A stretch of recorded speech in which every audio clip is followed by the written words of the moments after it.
Virðulegur forseti, ég þakka þessa umræðu. Það ástæða til þess að taka það fram og láta stjórnarþingmenn og ríkisstjórnina vita af því að við munum hafa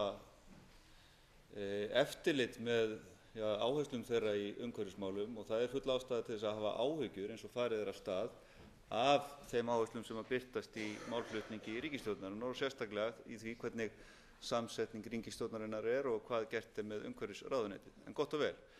Fyrst, þetta byrjaði ekki vel vegna þess að talsmenn ríkisstjórnarinnar í þessum málaflokki töluðu það að nú þyrfti að taka upp rammaáætlun, hvað sem það felur í sér. Hæstvirtur fjármálaráðherra reyndar notaði það orðalag hér í umræðum stefnuræðu forsætisráðherra.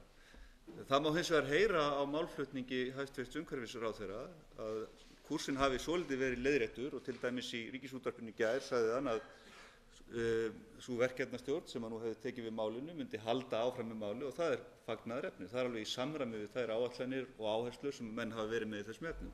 Það nefnilega mjög mikilvægt að halda ferlinu í gangi og mér sýnist hæstvirtur umhverfisráðherra vera kominn inn á þá braut. En það má spyrja hæstvirtan fjármálaráðherra hvað hann eigi nákvæmlega við þegar hann talar það í umræðum stefnuræðu forsætisráðherra að taka upp rammaáætlun.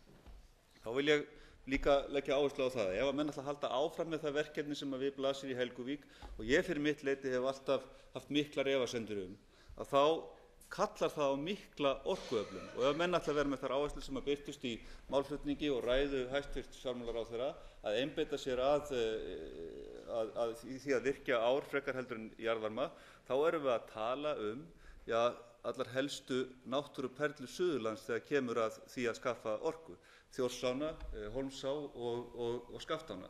Þannig að það þarf að ræða það áður en að lengra haldið og ég vil bæta því rétt hérna við, þó að sé orðið áhættusamt að geta til fyrirætlanir hér, að við í Bjartri framtíð hyggjumst flytja tillögu eigendastefnu Landsvirkjunar í haust.